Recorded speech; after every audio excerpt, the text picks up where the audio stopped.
네, 이제 주제 발표 두 번째로 전주대학교 선교학 교수이신 김은수 교수님의 주제 발표가 있겠습니다. 익산 4.4만세 운동의 정신과 남전교회 순교자들, 특히 문용기 열사를 중심으로 해서 이제 주제 발표해 주시겠습니다. 박수 한번 주시기 바랍니다.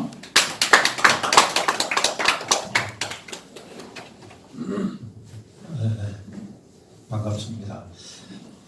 사실 오늘 이 학술대회가 있었기까지 굉장히 우여곡절이 많았는데도 불구하고 오늘 이렇게 무사히 학술대회를 갖게 된 것을 감사합니다. 사실은 처음에 이 주로 남전교회 순교자, 순국자들만 하면 될 줄 알았더니 나중에 보훈처에서 이렇게 좀 너무 기독교적인 색채가 강하다. 그래서 또 급하게 또 제가 역사적 의미로 좀 바꿨고 또 개인적으로도 좀 중간에 어려운 일이 있었지만 익산 노회는 저한테는 친정과 같은 곳이나 마찬가지입니다.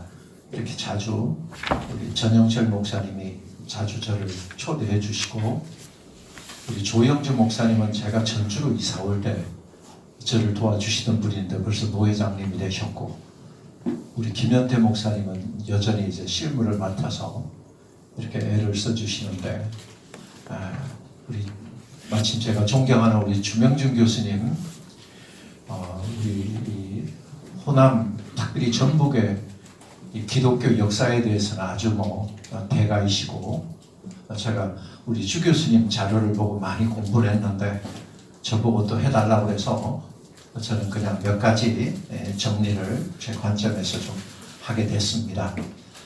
제가 자료를 잠깐 보면서 정확하게 시간이 20분이라고 그러니까 20분 내에 맞춰서 그렇게 하도록 하겠습니다. 제가 PPT를 어젯밤에 우리 전 목사님이 또 갑자기 제가 그 어려움 중에 전화를 해서 요약해달라는 생각이 나서 어젯밤에 갑자기 제가 이게 PPT가 좀 필요하겠구나 싶었어요. 그렇게 만들었습니다. 그래서 오늘 순서는 저런 순서로 하도록 하겠습니다. 여기 있는 자료 내용대로인데요. 그래서 우선은 익산 지역 선교 역사 간단하게, 그 다음에 주로 할 것은 이제 만세 운동의 준비, 그 다음에 그 현장에서 순국당하신 분들, 그 다음에 역사적 의미 이렇게 살펴보려고 합니다. 우리 책을 우리 자료집을 보시면 우선 10쪽부터 보면 제가 PPT를 보면서 잠깐 소개하겠습니다.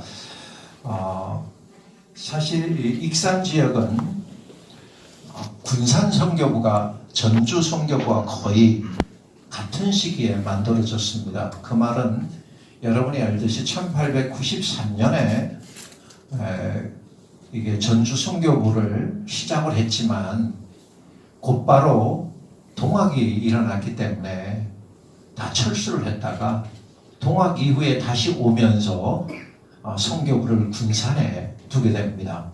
이 군산의 주로 책임자가 누구냐 하면 정킴 목사님이고 남전교회는 결국 정킴 목사님의 전도로 설립되게 됩니다. 그래서 우리 정킴 목사님은 오시게 된 배경은 우리나라에 처음으로 온 언더우드 선교사가 내시빌에서 강연을 할 때 이 정킴 목사님이 정말 한국에 가야 되겠구나 그런 결단을 하게 됩니다. 그때 결단한 남자 세 분 중에 하나가 정킨이고요. 그 다음에 레이놀저고, 그 다음에 케이트 선교사님 이렇게 됩니다. 그리고 이제 나머지 네 사람 그분들이 해서 7인 선발대라고도 얘기를 합니다. 그래서 실제적으로 이제 7인 선발대는 저렇게 표시가 되어 있습니다.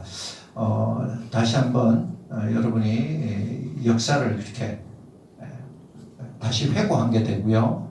그러면 7인 선발대 중에 군산 선교부는 유대모라고 하는 선교사님이 원래는 목포로 가려고 했어요. 그러니까 유대모 선교사님이 강력하게 군산에 있어야 한다. 그렇게 주장을 해서 국만에다가 선교부를 두고 정킨 선교사님이 이제 만경강 아까 말씀한 가로질러 가서 남참 오늘날 이제 오산면의 남전리에 전도를 하게 됩니다. 그래서 이 전도받은 사람들이 주일날은 여기 군산 선교부로 예배를 드리러 오게 됩니다. 50리길을. 그러다가 1899년에 최초로 세례교인이 생겨서 이것을 교회 설립 연도로 할 거냐, 이런 문제가 생겼습니다. 그런데 이걸 첫 그리스도인이 생겼다. 가톨릭은 그렇게 합니다. 이성훈이 첫 영세를 받은 걸 기준으로 하니까. 근데 우리는 그 예배당 혹은 교회가 설립된 것을 기준으로 하면 우리 1900년 2월에 이윤국 시집에서 남전교회가 처음 시작된 걸로 보기도 합니다. 그렇기 때문에 무엇을 기준으로 하느냐에 따라서 되기 때문에 큰 문제는 없다고 생각이 듭니다. 그래서 1900년 봄부터 이윤국 시집에서 시작한 남전교회가 무엇이길래 이렇게 4.4 만세운동의 중심이 됐을까, 그런 생각을 해봤습니다. 그래서 남전교회 여러분 보시면 이제 분열의 역사도 있지만 기장교회가 첫 번째 교단에서 유적교회로 정한 것이 바로 이 남전교회입니다. 그래서 그 이후에 가장 큰 것이 우리나라에서도 가장 격렬했던 만세운동 중에 하나가 바로 익산 만세운동이고요. 그 다음에 수많은 사람들이 다쳤고요. 시골의 작은 교회가 주동이 되어서 이렇게 격렬하고 강력한 만세운동을 일으킨 유래가 거의 없습니다. 그런 의미에서 이 남전교회가 중심으로 했던 4.4 만세운동을 기념하는 기념교회를 이렇게 세우게 됐는데요. 여기에 이제 중심되는 인물이 세 사람이 있습니다. 김병수라고 하는 세브란서 병원 제약실에 근무하던 33인 가운데 하나였던 이갑성 씨로부터 김병수 씨가 이제 독립선언문을 가지고 군산 영명학교에 내려와서 은사인 박연세 선생님을 만나서 이제 3.1 운동의 군사를 시작했는데, 아주 중요한 것은 3월 6일에 이제 거사를 하기로 했지만 일제가 눈치를 채고 전날 3월 5일날 갑자기 학교를 와서 이 주동되는 선생님을 잡아간 거예요. 그러니까 이거 이러다가 만세운동도 못하겠구나. 그래서 지금 즉시 하자. 그래서 3월 5일날 바로 그냥 달려나가서 만세운동을 했기 때문에 한강 이남서 제일 첫 번째 만세운동이 군산 만세운동이 됐던 겁니다. 그래서 그것이 유래가 됐는데, 지금 이제 좀 있으면 주명진 교수님은 사학자라 열심히 사료를 이제 뒤지고 준비하고 있는데, 그러면 익산은 이 군산 만세운동의 영향으로 되어졌는데 이것이 두 가지로 지금 주장되고 있습니다. 하나는 뭐냐면, 저는 이제 문용기 열사를 중심으로 한다 그렇게 됐는데, 문용기 열사가 3.1운동의 이야기를 듣고 급거 이 남정교회로 와서 남정교회에서 세운 학교에서 학생들을 가르치면서 이제 일어나게 됐다는 그런 주장이 하나 있고요. 다른 하나는 남정교회 이제 김치욱이라는 사람이 아까 일어났던 일찍 군산에서 일어난 만세운동에서 재판을 받는 임종우 씨를 만나서 그분에게 권유를 받고 김치욱 씨가 와서 문용기 열사와 함께 준비를 해서 만세운동을 했다. 이런 두 가지로 이제 나오는데, 제가 생각하기는 이제 우리 주 교수님이 새롭게 자료를 발굴하셨기 때문에 두 번째 김치옥 씨가 나중에 이렇게 준비를 했다, 이런 것들이 상당히 또 설득력이 있다, 그런 생각은 들고요. 그리고 또 하나는 왜 익산에서 했냐? 익산 중에서 거전에 보면 여러 군데 만세운동이 일어납니다. 제가 봤을 때 면 단위로도 일어납니다. 그런데 4월 4일이면 굉장히 늦잖아요. 그 왜 늦게 일어났을까? 그런 걸 보면 늦게 일어난 만큼 굉장히 통크게 철도교통의 중심지고 장날이고 그리고 1000여 명이 넘게 모였다는 것은 기왕 이렇게 늦어진 만세운동을 정말 치열하게 제대로 하려고 아마 준비했다 이런 생각이 듭니다. 그래서 남정교회는 밤을 새워서 그리고 워낙 그 전에 여러 번 만세운동이 발각됐기 때문에 기밀을 잘 유지해서 진행이 됐다 그런 생각이 듭니다. 그래서 이제 4장에 보면 남정교회 순국자라고 되어 있는데 남정교회에 이제 음력으로 3월 4일이고요. 양력으로는 4월 4일 날 150명 정도가 마당에 모였는데 여러분이 잘 알듯이 최대진 목사님이란 분이 담임 목사님이었고요. 그 전날 전주에서 동로회를 했는데 마쳤는데 안 오셨어요. 보통 담임 목사님이 이것을 주도적으로 준비를 하는데 참여했으면 담임 목사님이 안 오면 허지부지 될 텐데 문용기 열사가 아주 놀라운 리더십을 발휘해서 하나도 허투루짐이 없이 그대로 만세운동을 주동했다는 거. 그래서 제가 몇 년 전에 할 때 우리 전라북도의 선교 역사는 아주 평신도 리더십이 강한 이거두리, 그 다음에 여러분이 또 잘 아는 조선성자 방해인, 우리나라에도 세계에도 유례가 없는 평신도들이 엄청난 큰 영향을 끼친 그런 지역 중에 하나인데 이 4.4 만세운동도 문용기 열사라고 하는 걸출한 인물이 전혀 흔들림이 없이 그대로 이제 진행을 해서 가는데 이때 이제 이 가는 모습에 대해서 굉장히 아름답게 표현을 된 것이 있습니다. 제가 주 교수님이 여기 주로 많은 자료들을 준비하셨는데 거기에 제가 보면 아주 상세하게 마치 시골의 아낙네가 이렇게 표현했습니다. 마치 뭉게구름이 들녘을 하얗게 뒤덮으며 흐르는 듯 떠나가는 듯 시야에서 사라져갔다고 전언했다. 남전서 이제 그 섭리 장터로 가는 모습을 아주 시적으로 그리고 아주 실감나게 표현을 했습니다. 그래서 시간은 정오로 정하고 조선 독립 만세라고 하는 큰 빨갛게 쓴 깃발, 대나무 깃발을 메어가지고 펄럭이면서 이제 시작이 되고 12시 30분에 아마 1000여 명이 됐다고 합니다. 그때 이제 조선 독립 만세 이 깃발을 쥐고 이제 문용기 열사가 올라와서 우렁찬 목소리로 아마 연설을 잘했다고 되어 있습니다. 나중에 보면 우리가 그 당시에 여러분 알듯이 민족 자결운동의 영향을 받았다. 아주 중요한 얘기 중에 하나입니다만은 그렇게 해서 연설을 마치니까 김치옥 씨가 3일 독립선언서를 낭독해서 만세 3창이 이어지면서 아주 목이 터져라 만세를 부르기 시작했다. 그렇게 했습니다. 아까 앞에 이제 우리 교수님이 이 조선 침탈에 있어서 농토, 사실은 그 당시에 산업의 근간은 농토였습니다. 산업이 다 농토였어요. 근데 농토를 뺏었다는 것은 한국의 산업의 근간을 다 빼앗겠다는 거예요. 근데 놀라운 것은 이런 만세운동을 하면 어디를 가야겠습니까? 총칼을 가지고 힘을 가진 관청이나 이런 데 가야 될 텐데 농장을 향해 갔다는 거. 그것은 얼마나 농민들의 그 어떤 수탈과 핍박이 심했나 하는 것을 알 수가 있습니다. 그러니까 이 대교 농장은 사병이 있었던 데죠.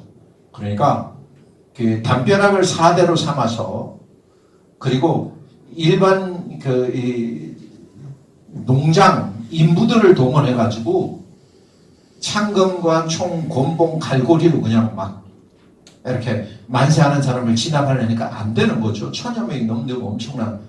그러니까 탁 총을 쏜 거예요. 이 사람들이 굉장히 움찔했겠죠. 그런데 이제 이 사람들도 처음부터 실탄이 아니라 공포탄을 쏜 거니까 다시 이제 만세가 더 심하게 일어나게 되는 거죠. 근데 그 앞에 있었던 것은 당연히 문용기 열사입니다. 문용기 열사님에 대해서는 장엄하게 표현하더라고 두 가지가 있습니다. 하나는 이제 조선 땅 만세를 오른쪽으로 이제 크게 선두에 서면서 태극기를 흔드니까 그걸 일본도로 그냥 내리쳤다는 거죠. 그러니까 팍 쓰러지면서 다시 그럼 왼손으로 들었다는 거죠. 그 왼손도 딱 내리치니까 이분이 그냥 사력을 다해서 다시 일어서려고 하니까 이제 가슴과 복부를 칼로 찔른 건 아마 나와요. 그리고 마지막으로 개머리판으로 이제 머리를 강타하니까 거의 절명하게 되는데 그 절명하는 순간에 여러분 나는 이 붉은 피로 우리 대한의 신정부를 온조해서 여러분들이 대한의 신국민이 되게 하겠소라고 이렇게 순국했다고 되어 있습니다. 그 표현이 정말 대단히 장엄한데 그래서 여기 보면 오른쪽에 문영기 열사 사진은 저렇게 여러 번 나와 있긴 합니다. 그리고 그게 이제 이 문영기 열사의 부인께서 저 옷을 걷어서 잘 가지고 있다가 대대손손이 물려준다고 아마 자부에게 줬는데 그 자부가 나라에 기정을 해서 독립기념관에 저렇게 저고리가 지금 돼 있어서 아주 그 문용기 열사에 대한 우리가 생생한 메시지를 지금도 이제 전할 수가 있게 됐는데 이분은 서당에서 훈장을 할 정도로 남평 문씨에 상당히 똑똑한 그런 분이었다고 그래요. 그런데 옛날에 여러분이 알듯이 공부할 기회가 많지 않아서 24살에 군산영명학교에 보통과를 다녔는데 서당을 오래 다녔으니까 한문선생 겸 해서 다녔다고 그럽니다. 그리고 30살에는 목포의 잔 와킨스 중학교에 입학을 해서 그때도 마찬가지로 한문교사를 겸하면서 그렇게 졸업을 했다고 합니다. 이때 이제 YMCA 운동을 했던 이성만 초대 대통령이었던 이성만 씨가 강연을 다녔는데 문용기 열사가 찬조 강연자로 다녔다고 그래요. 그러니까 강연을 아주 잘했다는 거고요. 그리고 이제 영어를 할 기회가 없었는데 여러분 정킨을 전이렴이라고 그러고요. 또 부이렴 선교사님, 하이렴 선교사님 다 이렇게 이름을 붙이니까 렴자 돌림이 되어버렸는데 이름은 전혀 다릅니다만은 이분들하고 계속 소통을 하다 보니까 영어를 좀 잘했지 않을까. 그래서 이분이 이제 함경도 갑산에 통역사로 갔다고 합니다. 아마 선교사 통역사였던 것 같아요. 그래서 이분이 이제 옛날에 금광이 많았지 않습니까? 김제도 뭐 금산도 다. 그래서 아마 돈을 꽤 많이 벌었는데 그 번 돈을 독립운동에 다 많이 바치고 돈을 많이 벌어서 이분이 이제 급거 고향으로 돌아와서 이제 이 남정교에서 세운 도남학교에 임시 교사로 있으면서 박영문을 반장으로 하는 그 학생들에게 그런 독립운동을 고치를 시킴으로 통해서 학생들이 대거 참여하게 되는 그런 운동이 됐다. 그런 이야기를 합니다. 그리고 또 굉장히 유명한 우리 박영문 열사 있습니다.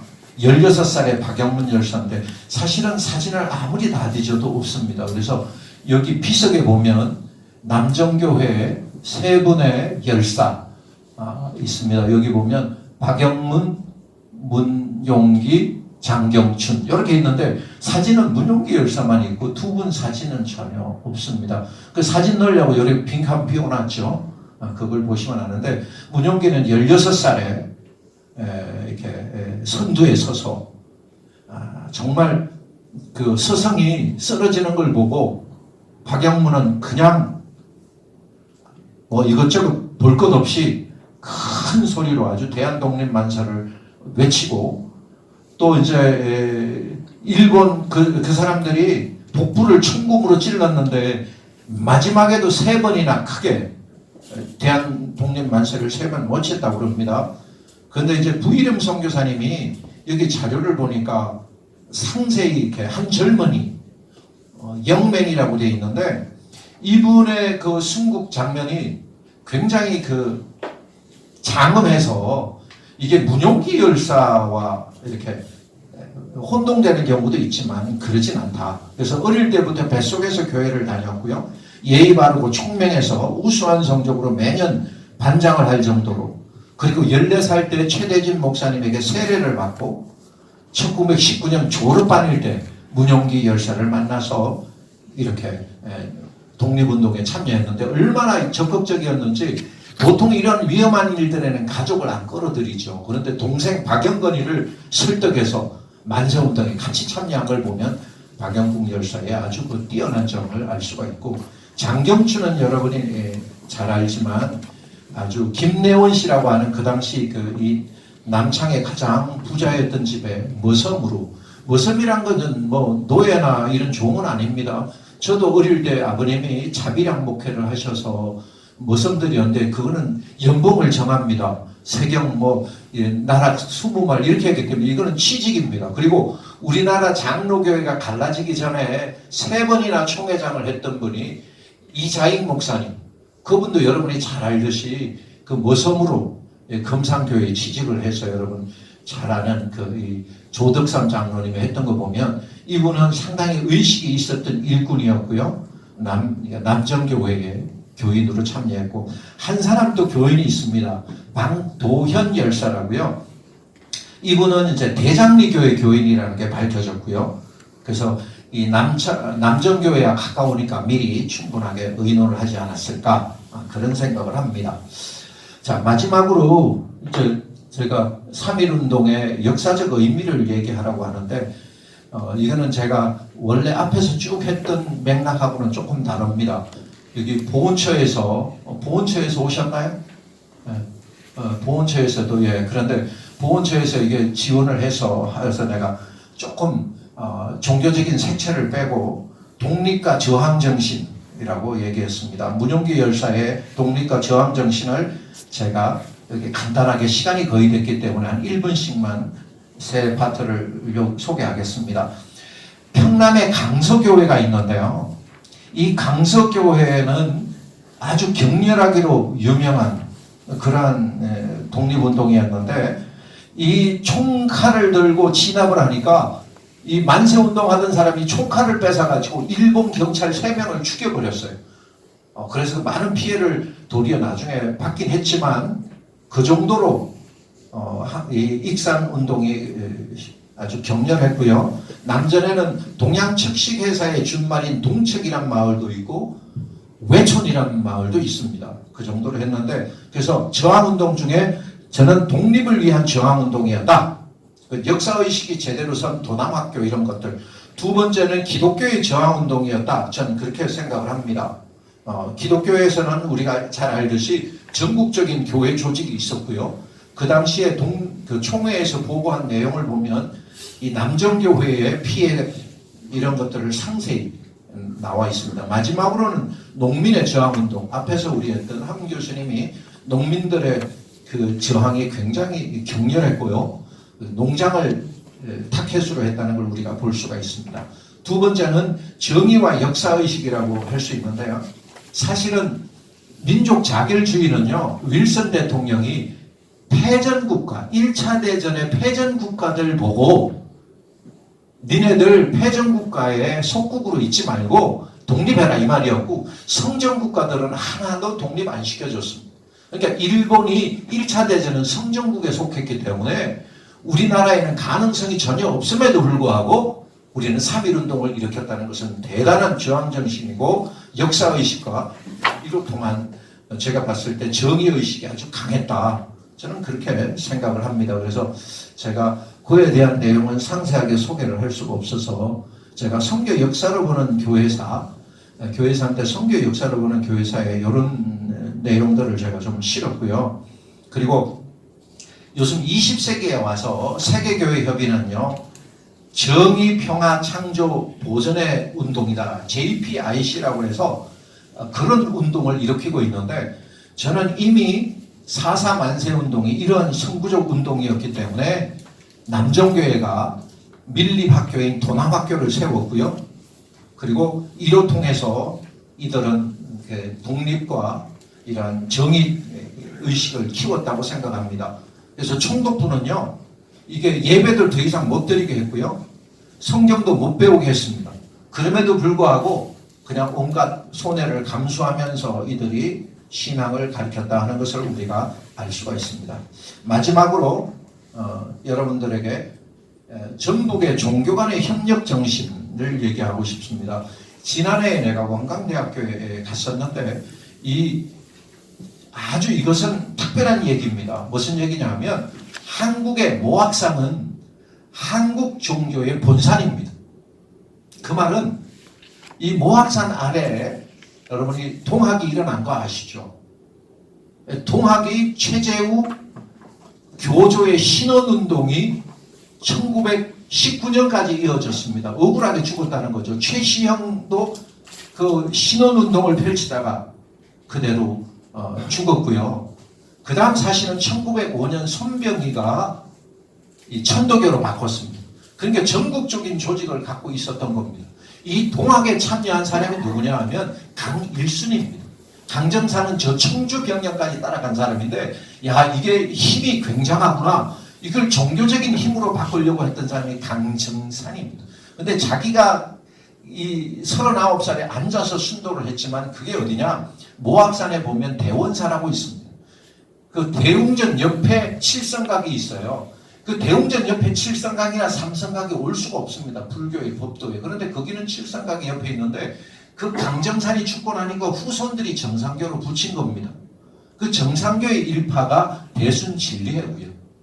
그리고 소태산 대종사 박중비는 전남 영광에서 일으켰지만 교통의 요지인 익산을 찾아왔고 익산이 바로 이 모악산 줄기의 중심이 되어서 지금은 원불교가 4대 종단까지 된 겁니다. 그러니까 한국 종교의 모든 중심은 모악산에서 있었기 때문에 이 모악산에 있었던 이 천도교가 기독교하고 같이 3.1운동을 일으킬 수 있었던 건 뭐냐면 그 당시에 김인전 목사님은 향교를 찾아가서 종교 간의 대화를 했다고 합니다.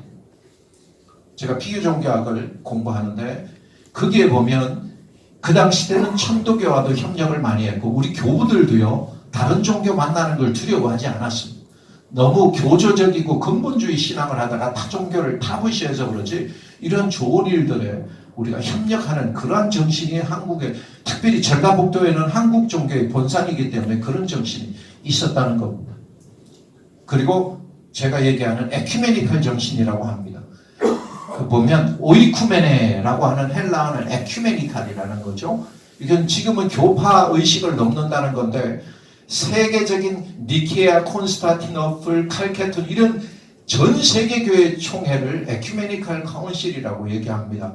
그러한 정신이기 때문에 우리는 에큐메니칼 의식은 폭넓은 대화를 전제로 하고 있다는 걸 우리가 한다면 천도교와 기독교가 협력해서 자연스럽게 만세운동을 했다는 것은 아주 옳은 것이고 그리고 해외 선교 정책 우리나라에 들어온 것이 좀 보금적이긴 하지만 초대에 우리 선교사님들이 3.1 독립운동에 굉장히 긍정적이었고 적극적이었다.